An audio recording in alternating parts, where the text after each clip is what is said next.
We are recording, and please everyone put yourself on mute, and so we can finish on time and get a bit of interaction before we go. You can see a lot of people are not happy about our extension of time.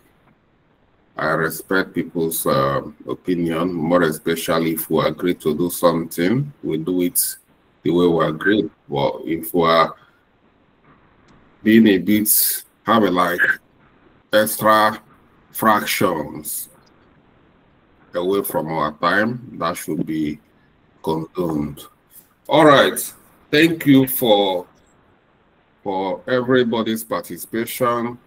I see class full of energy and enthusiasm, and I wish it will continue with this energy.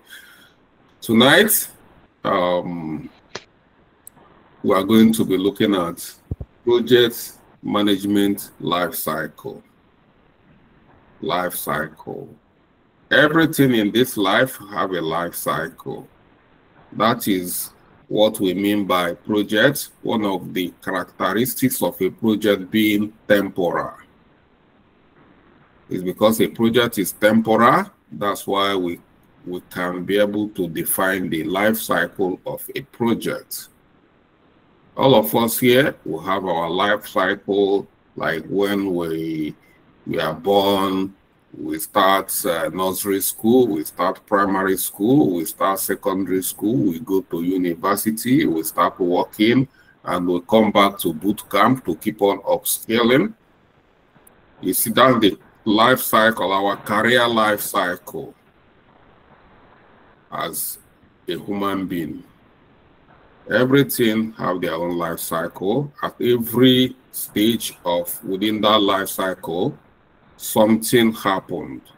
And as something happened, it's good to understand you as a human being, what are changes that are meant to take places so that you make adequate provision at every point of changes in your life. We know that when a child is starting nursery school, the kind of bag, the kind of shoe, everything that child requires for nursery school will change when the child is starting secondary school. When the child is primary school, secondary school, please put yourself on mute. Do you know that I throw people away from my class, and you can't take me to court if I do that. You know. So when I say mute yourself because you are disturbing others, if we go to court, I'm going to win you. So, like I said, the life cycle continue to change. When from secondary school to university, you keep on making provision. So in the project as well, every other project, you make provision. You need to understand the life cycle of your project so that you'll be prepared at any point to know what to be doing, know what is expected of you as a project manager, to know what is expected of your team members, and to make adequate provision for every section or every stage of the project. So that is what we are going to look at today, to understand various life cycle and what a project manager needs to do. At this point, we are going to be looking at our lesson notes to see these various life cycle.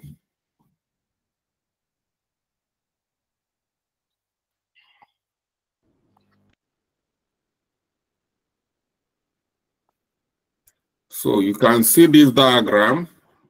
You see the life cycle here. We captured 5 life cycle from conception and initiation to project stage 2, planning, to stage 3, execution, stage 4, control, and stage 5, closure.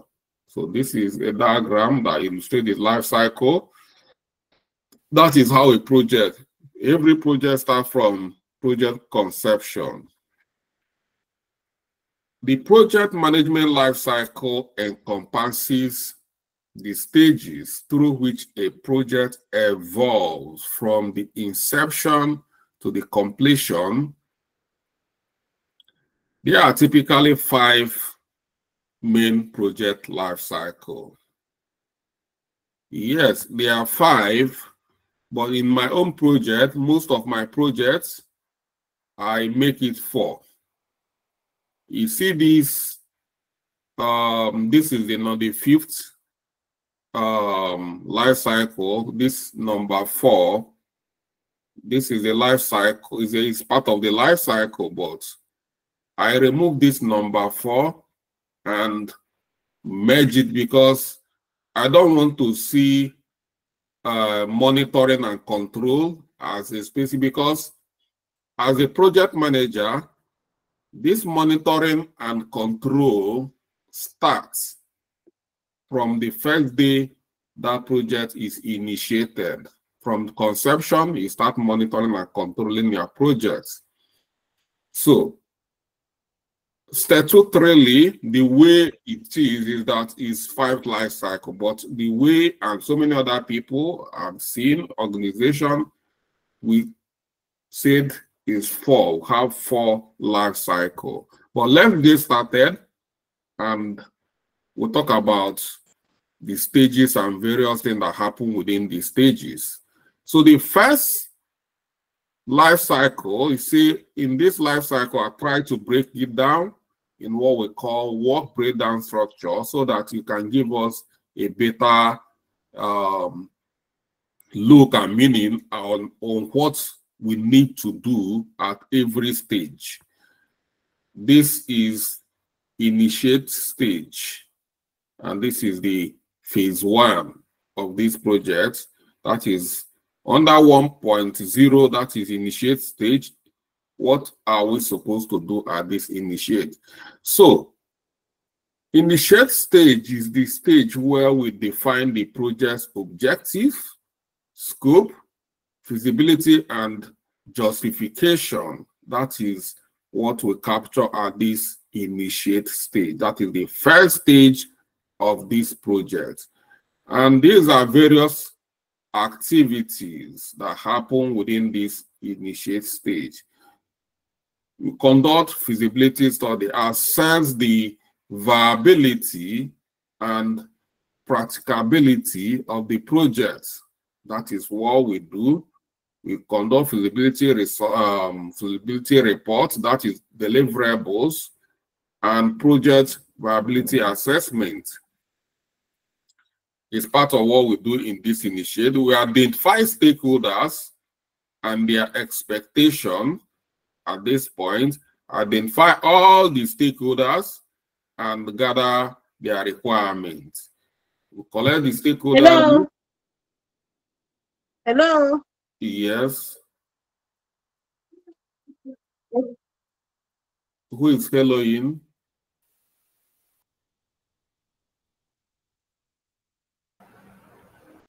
Sorry, Sam. I'm sorry to interrupt. I really am, but I'm seeing the messages people are sending that I cannot see your screen. I don't know. Are you seeing my screen? I can see your screen. Yes, but I wasn't seeing it before though. But I can see it now. It's network. It's probably network. I can see from my end. It's network. Yeah, I can see also. Just log out and log in. It's from it's network. I can see everything clear. I can see everything. Where? Okay. It's your network. Your network and the kind of software you are using. Your system. Okay, thank you everyone. And I don't know, it might be network anyway. Try to make research because some of you have been in boot camp anyway, and some of you are coming from a quiz class, so you should have known a better network to use. But at times, network do not respect providers. Whether you are coming from any provider, if you want to fluctuate, they will fluctuate. Okay, let's continue as at least some of us are seeing the screen. Okay. I stopped at identifying stakeholders and their requirements or expectation. This is part of the initiate stage. This is the first stage of a project. That is initiation stage. That is the first stage of a project. And during the identification of stakeholders and their requirements, you identify stakeholders and gather their requirements. You create stakeholders list, conduct stakeholder analysis, stakeholder requirement document. So you create it here. This is part of the things we're going to do within this initiate stage. And you perform requirement analysis at this point. Analyze and prioritize the gathered requirements to ensure alignment with business goal. This is what business analysts do as well. This is the business analyst that does this. You create requirement analysis reports. You apply a lot of analysis to do this and do prioritization of the requirement list. Within this stage, again, you develop a business case. This is still within, at this point, I'm not saying what a project manager should do. I'm just telling you stages. So don't take it that is what a project manager should do or what I'm telling you what happened in a project. It doesn't matter who is taking the role or who is not performing the particular task or sub-task or the deliverable. So don't bother, we are coming to that to see what everybody does, you know. So, but I want you to understand various stages involved and sub-activities that can be performed within these stages of a project. So, within the initiate stage as well, a business case can be developed. It's a business case. Business case justify the project by analyzing the cost, benefits, risk to demonstrate its value to the organization. You create business case documents and cost benefit analysis. Then we'll have project charter. You create a document that formally authorizes the project and appoints the project manager. So, and then that is called project charter and project manager appointment. So all this is what happened within the initiate stage. So within this initiate stage, all these things happen. Project charter is very important document. Both project charter, business case, they are very important documents in business, in project management. This project charter document authorizes this project to go on. It gives the project authorization and appoints a project manager. As a project manager, if you are working on if you are managing a project that doesn't have a project charter, you should rethink about it, because project charter is one document that protects you. In case of anything goes wrong, is your protection. This document gives you the authority to manage projects. It gives you the authority to spend money in that project. If you are a project manager and there is no project charter in your project, as a smart project manager, you quickly create one and look for approval. Make sure that there is a project charter. This particular, we are going to have separate, time to talk about all this documentation, but just let me quickly talk about this project charter because it's very, very important. That's why I highlighted it. It's very important. If you've been managing a project in your organization, I know so many of us are already working, and so many of us might be managing projects, one way or the other, more especially in public sector. If you are working for organizations like government agencies, it's very, very important. Make sure your project have a project charter. If anything goes wrong, you can go to jail. They can say, who gives you authority? You need authority to spend. This is taxpayers' money you are spending, and you need authorization to spend that money. If anything goes wrong, then you have yourself to blame, because as a project manager, you should know that you should have a project charter.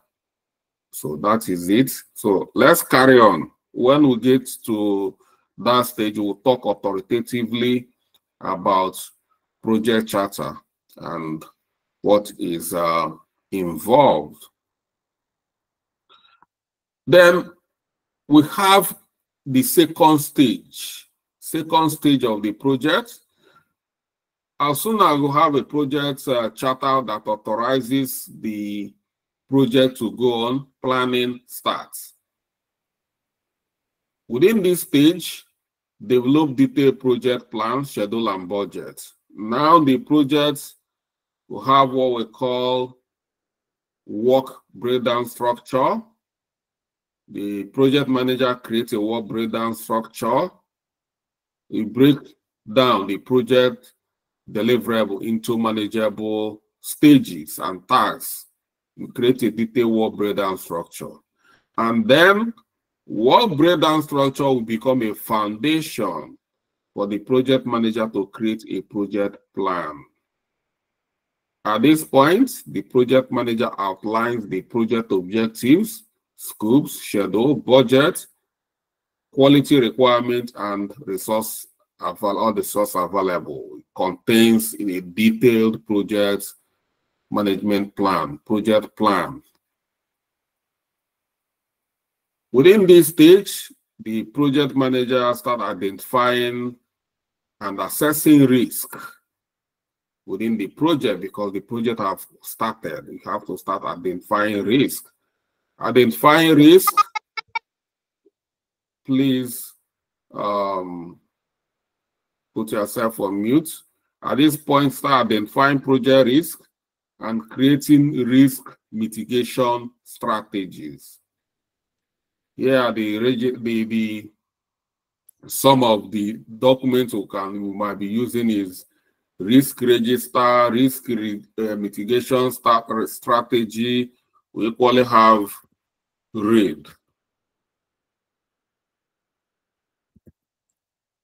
RAID log.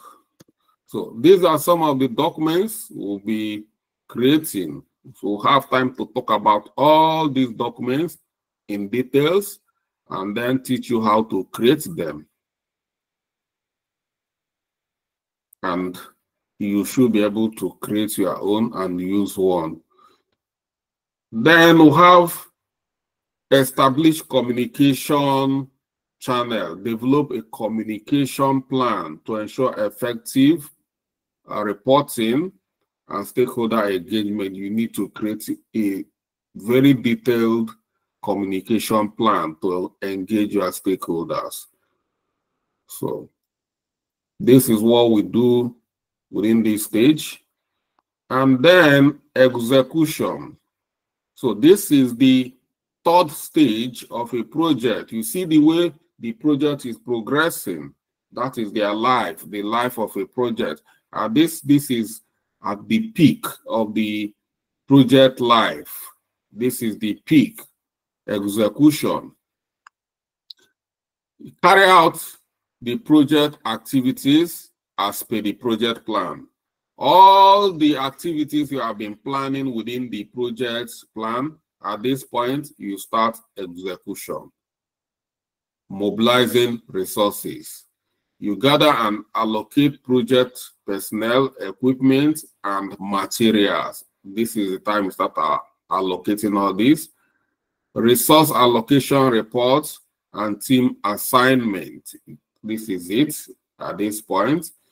This is contained within your project plan already. So all you just is to start implementing what you have in your plan. And after the allocation, implement the project plan, execute project tasks, ensure timely and budget conscious delivery. Make sure that this time it starts prompting everybody, do your job, what have you done, what is delaying, your tax is overdue, you keep, this is at this time you're on your toe, monitoring, following. That's why I said that monitoring and control should not be, but statutorily, this is the way it's structured. I want to tell that is the way it's structured. If you might go out there and start saying monitor, that's why I captured it. But for me, monitoring and control encompasses from the initiate to every part of the stage. And during the implementation of the project, these are the deliverable task completion reports and work schedules. And equally, you'll be creating, coming out with various reports, weekly report, and the rest of them. And then monitor progress. Like I say, monitoring and control, you say monitor progress. Track the progress of the project against the project baseline. Baseline is the original project plan. You have baseline, that is the project plan. When you create a project plan, you baseline it. So if there is changes within the project that maybe your timeline shifted or your budget increased, then you need to rebaseline, meaning that you need to create another project plan. Rebaselining, it means every project line have version control. So the first baseline is going to be version 1. So whenever you amend the project, it becomes version 2. Any other amendment, version 3. And that is how. So with here, you start tracking the progress against the baseline. That is the original plan. That is baseline. Progress report and performance metrics to see if there is deviation, if there is an increase in project timeline or project cost, and that is it. Continue to monitor. It's an ongoing activity. And then you start managing changes and issues, addressing changes and resolving any issues that arises during the project execution. Change control log and issue log. Any issue you manage, you use change control log or issue log, or we'll call it RAID log as well. I've mentioned RAID log. RAID log.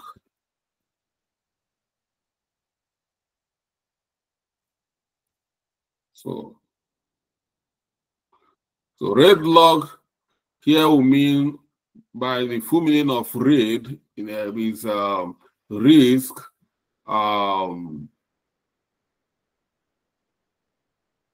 This is A is I'll skip my mind. Assumption. Assumption. I is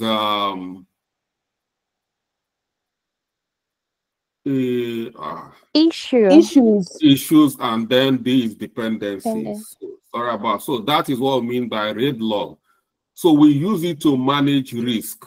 That is the document we use in all our projects. So that is what we are going to be using. So within this, you capture both risk, assumptions, issues, and dependencies within the RAID log. And it's in one document. It's very, very important to us. That's why I'm always trying to capture it. It's one document that captures a lot of things in your project to help you to remain proactive. So thank you guys, those who answered those questions, or those who reminded me. I love that kind of activity, but at times your brain can just go empty. Okay.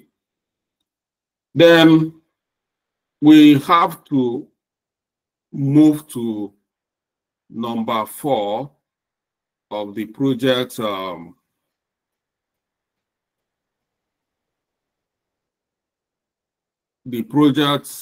life cycle. The number 4 is the project performance monitoring and control, which I say that for me, this stage of a project shouldn't be captured as a separate phase in a project, because these particular activities covers all the stages from initiate stage to planning stage to execute stage to closure stage. You continue to monitor your project performance, and you need to ensuring the project remains on track in terms of quality, budget, and timeline. So it cannot be at a particular stage that you start doing this. You do it immediately the project starts. But what we do here is that establish baseline, define scope, schedule, and budget baseline for comparison throughout the project. You should start doing this from the beginning. Baseline scope, schedules, and budget document. These are all the deliverables you need to create at this point. Then track projects regularly. You need to track the progress of, you do it regularly. See, regularly means that from the beginning, you have to track the project regularly, monitor progress against baseline and milestones. And these are the documents we can create or generate at this stage. These are the deliverables, progress report, and milestone updates. Then implement quality assurance. You must have a quality control check. All this I said from day one, you have to monitor the quality of every deliverable. It's not at this point that you have to start monitoring. So it's an ongoing activity from the inception. Ensure deliverables meet required quality standard. Quality assurance plan, quality review report. Those are the deliverables we capture at this point. And then management of risk. Continuously assess and mitigate risk, project risk. Update risk register, risk action plans, and RAID log as well. If we are using, you can't use all of them anyway. You have to just use one. Like I said, what we are using is RAID log. We are using risk register, but risk register is not enough, because we are not talking about only risk in a project. We have issues. Issues are risks that are already happened. We have dependence as well, and it's not that. So we have to manage everything, and the RAID log gives us the opportunity to manage all the activities in one document. So that is going to be our document for risk management. So we have manage resources, efficiently allocate and manage resources to avoid shortage or bottleneck. Resource management plan and resource utilization report. And then control changes, evaluate and approve or reject change to scope, schedule, or budget. As a project manager, you must constantly control changes within the project. Changes mean that there can be change in requirements in a project I think we spoke about it yesterday. Change in requirements is that when the project is already going on, stakeholders might want to add more requirements for you. So you have the right to reject it, and you have the right to accept it. So you can reject if they fail to meet with your terms and conditions, and you can accept if they meet your terms and conditions. The terms here is that when there is request for change, maybe they want to add another requirement. I use the building of a news website where they are requesting to add a shopping cart. If they make provision after the evaluation of the change request, which they have to do through, we have what we call change request form. Every change in a project comes through a change request form. And when there is a change that comes with a change request form, you, the project manager, you need to set up a change review board comprising people from your project team to review the change. You do the visibility to understand the impact of every change.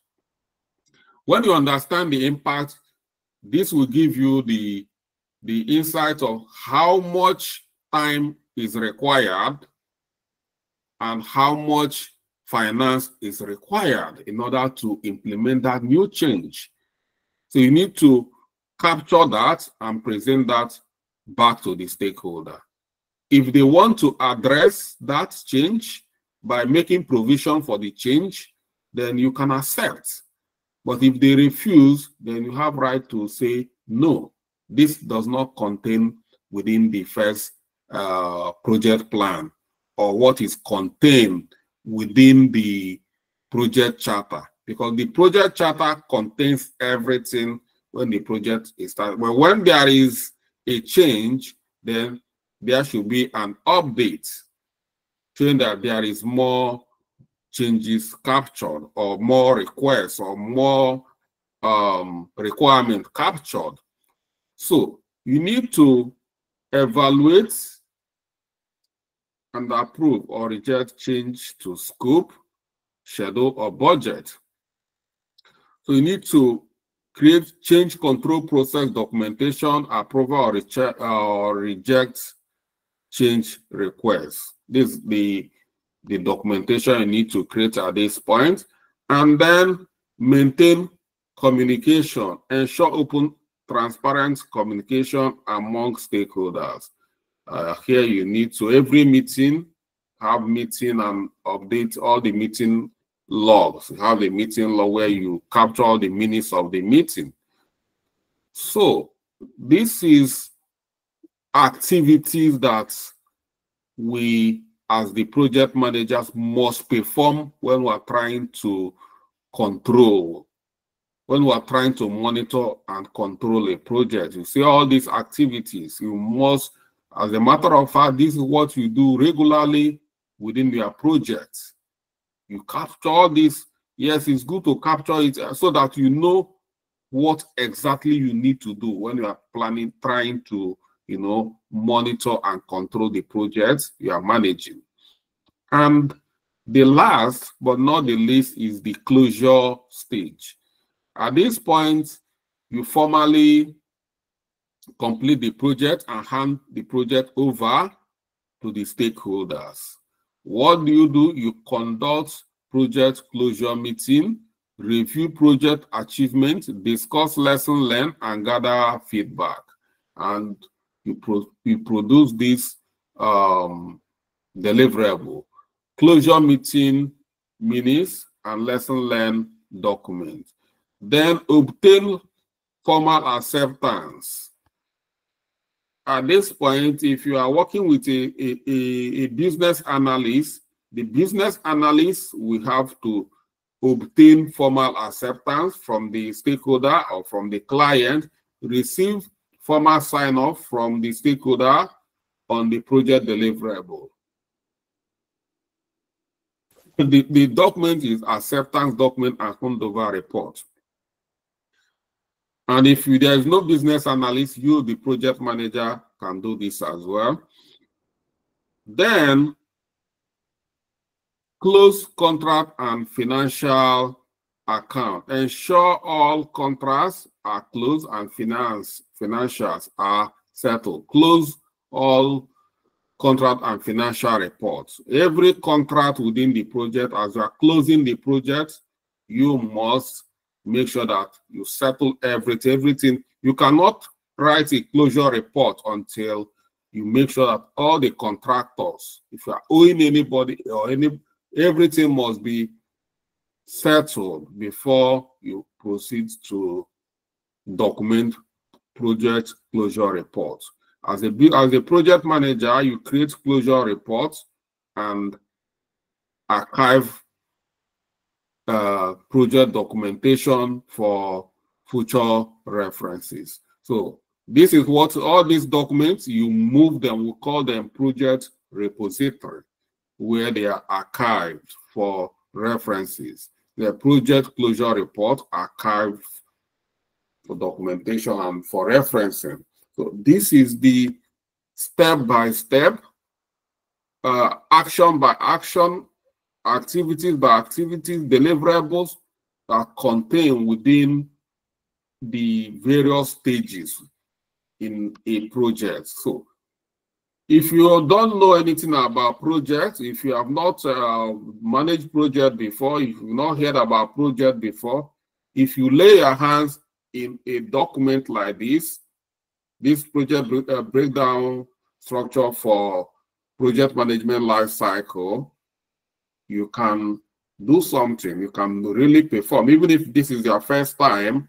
and you have this kind of document, is a big direction for you to have a good picture of what is required from you as a project manager or as somebody who is a project team member. You know what is expected within the project for you and your team members.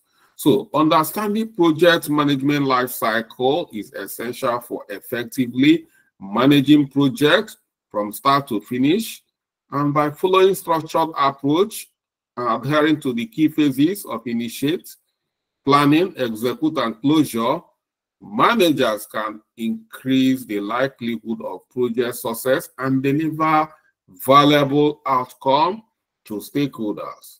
So this is how we capture this very well. And this is your first document. You should keep this close to your heart as the first person, as somebody who is just coming into project management. It gives you the overview of what project is all about, stages in project, what needs to be done at every stage. So when we are moving, we create a very robust project breakdown structure where we see what everybody is doing, the roles, what project manager does, but we are coming to that. So now, if you have any question within our context, within this topic, you're highly welcome. So let's look at it. If you have any question, anything you want to talk about, we still have some time. Hi. Okay. Good evening, sir. I'll go Cynthia. What I will do is that I will see how people are raising their hands and then take it from. I will equally be monitoring the timing so that we don't have to go above our timeline. is very important.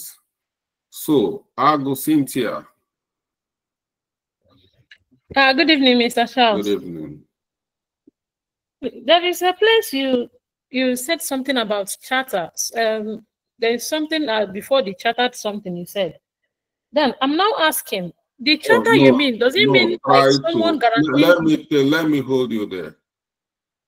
Please, if you want to ask a question, you must, if you're in my class, you have a pen and a pencil. You can't just come and say a place you don't know what. You see, like it's something I don't like. The other time somebody say I said Wednesday, Thursday, and Friday, and somebody go and quote it. I said Saturday. When you want to ask me a question, be specific. You must mention the name of the terminology I used. I don't want you to say something. You said I said project charter, or I said you see here feasibility study, or you see requirements identify. Said use the accurate information I said. It's important to me. Okay, sorry about that. I was about to write it down when you scroll past it. That was why. Okay, what are you trying to ask? I think you have said what you wrote there was project charter or something. I didn't get the exact word there, but I'm sorry about that. It will repeat itself. So it's project charter. Development project charter. Thank you. Yes. So what? Develop project charter. Develop project charter. Yeah. So yeah. What are you? I'm now asking. The charter you are talking about here, is it like a guarantor, someone guaranteeing you between you and the company? That's my question. I don't really understand the charter. Charter is a document that you see here. Okay. Can you read here? Read it for us to hear. Creates a document that formally authorizes the project and appoints the project manager. Simple. So it's self-explanatory. So if you're asking me if it's a document that this is what is written here, is a document that authorizes the project manager and appoints a project manager. And I said it authorizes the project manager to start it gives the project manager the authority. When you see authorizes here, to go ahead. So you see authorizes is power. That is authorization. It gives you power to lead the project. Simple. If you do not have a project charter, nobody gives you authority to lead the project. You do not have any authority, authorization. Okay. So it says authorizes. So that is what is said, and that is what it means. So okay, thank you. And the project charter is a big document. We are going to have a full session on project charter where we are going to talk about because there's a lot of things contained in the project charter. It's not just a document like this. There's a lot of things contained in that document. So, but for now, just understand that it's a document that authorizes you as a project manager to lead that project and spend resources, do whatever you need to do as a project manager within the project. It gives you the power. But it didn't give you power to start bullying people within your project. That is not the power. Okay, thank you, sir. All right. Then we have Innocent.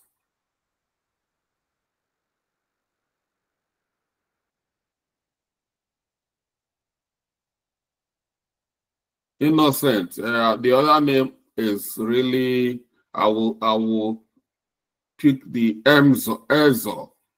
Is a long, but forgive me for that. But Innocent, you can have the floor.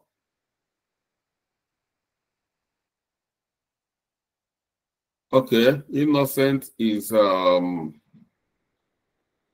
maybe he's struggling with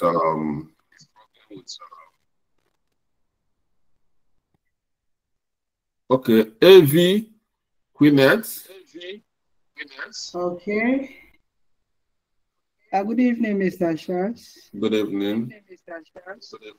Yes, in the you told us that there are typically 5 main project life cycles. That's according to statutory requirements. Or here we'll reduce it to 4 life cycles. And I said that every other life cycle can be applied. The monitor and control, you can apply it at every other stage. Okay. But so if you have understood what you need to do during the monitoring and control as you're applying it within the other stages. Okay, so in all the other stages, there should be monitoring, there should be as in what you do in stage 4, you also do it from stage 1, if I understand what you're saying. You know what is monitoring? Yes, sir. I'm so sorry. You know what is control? Osioma Precious, please. Yes. You mute your mic. Good. So that's monitoring and control. We run through all the rest stages. Isn't that so? Yes. Okay, so thank you so much. Okay, thank you. Chigozie Ezani. Okay. Okay, Chigozie Ezani is not here. Chima. Onye. I'm here. I'm here, sir. Good evening, please, if you raise your hand, you should my be. mic. It's network from my end. Okay. Good evening, sir. Good evening. Thank you for the lectures. Presently, I'm taking project management as a course. So, I want to ask because we've been taught about project creep. And project creep. Yes. There's nothing called project creep. What we call scope creep. Okay, scope creep. Like when you were talking about changes, could that be the change you're talking about? Yes, scope creep when you capture scope wrongly, when you capture changes wrongly, it can lead to scope creep. When they ask you to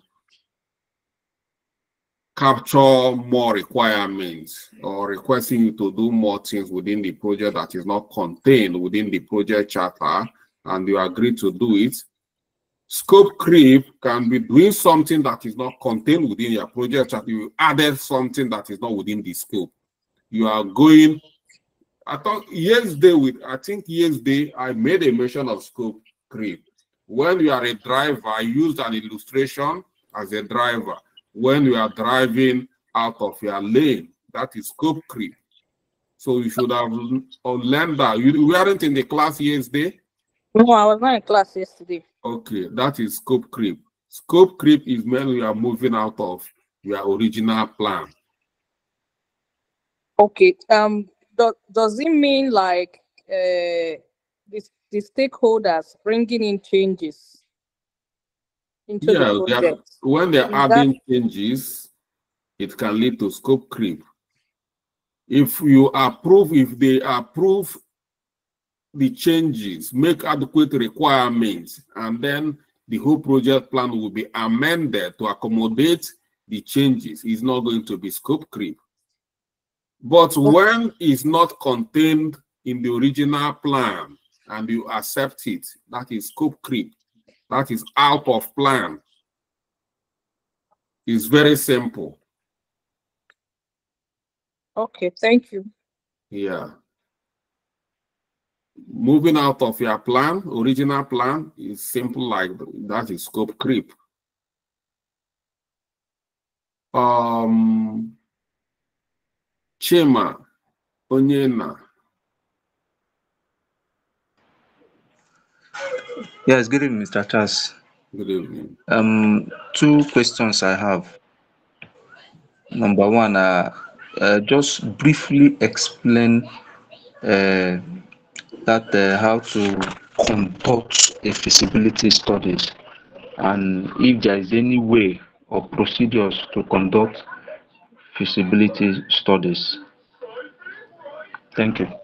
Well, addressing how to do feasibility studies here, we are not going to create it now, but the main here is to capture what we have in every of we are going to look at all these terms one by one.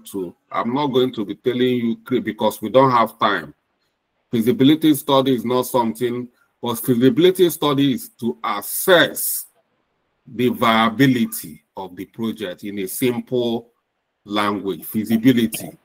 Is it visible? After feasibility studies, we are trying to understand the feasibility, how viable this project is, looking at the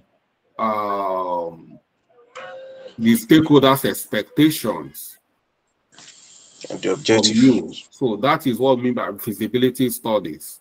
It's very simple. Trying to create it or tell you detail of feasibility studies is a feasibility study is a one topic in a project or a business analysis. So if you do not understand it for now, it's understandable because we have not treated it. Okay.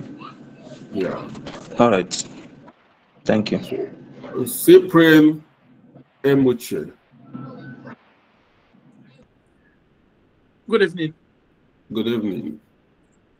Yeah, well, just simple. I want to ask, are you able to drop this document on the platform for us? Is their duty to be checking the document when it's dropped? Like we can't keep repeating. What did we say about our videos and our lesson notes? Can somebody tell us what we've agreed on that?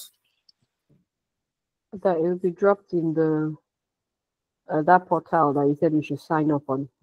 That's simple. So we already know about that. Is don't be bringing such question. We were told the courses. We were told the live videos will be loaded. The recorded videos will be loaded to the course portal. I think that should be the right thing. So Chika Harris.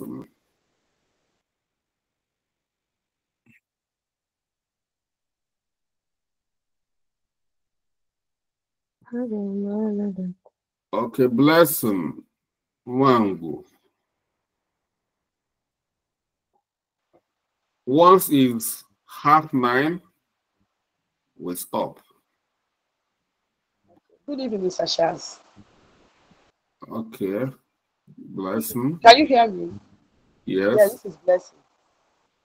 Okay, thank you so much for the value you have been listening out. So I just want to ask something. So, I was just wondering, this project management is a whole workload. So I want to find out, as a project manager. Please speak out so we can hear you very well. Okay, can you hear me now? Yes. Okay, I said this project management is a whole workload. And I was just wondering, if you are taking up a project as a project manager, will it be right for you to demand for an assistant, a kind of PA, or you provide one for yourself? Because looking at all the work breakdown here, I'm just wondering, at some point, the project manager needs an assistant. So do you provide an assistant for yourself, or well, if you have enough money, you can provide for yourself if the company is not providing for you. But it has been assessed that everything within here is what a project manager can do. But if you feel it's too much for you to do, then you can bow out as a project manager.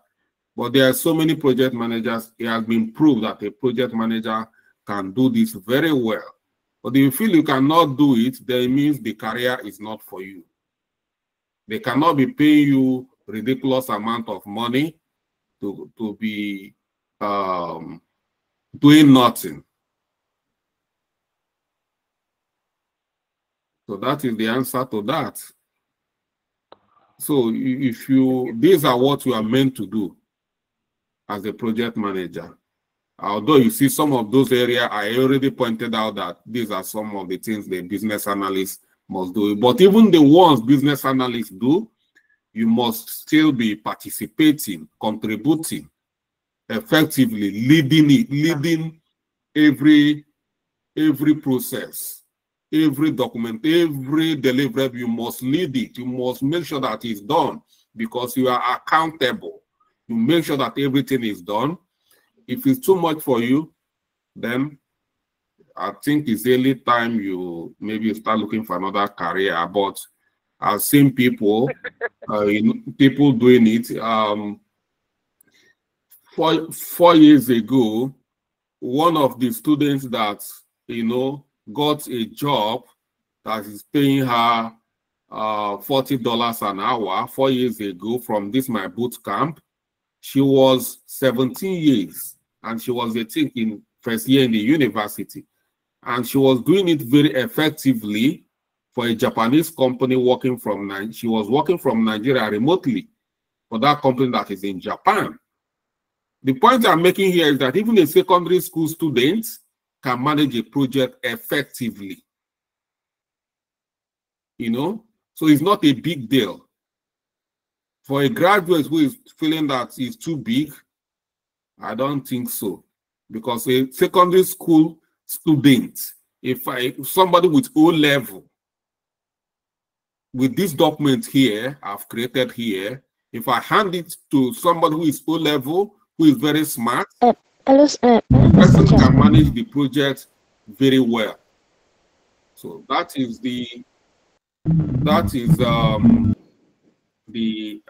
Doris, please, you have this attitude of talking.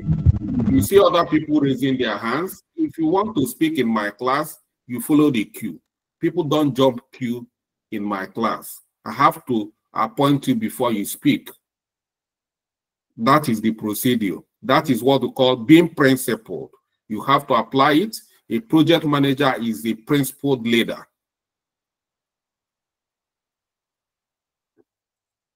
So, Blessing, we are still on your case. Are you satisfied? Yes, sir, I am. Thank you, sir. Good. So you better buckle up. Okay. A lot of people are still raising their hands, but you people know that we can't continue because of our time. This is where we're going to stop for tonight. If you have other questions, that's why we have a platform. The platform is not for only joke. It's not for jokes.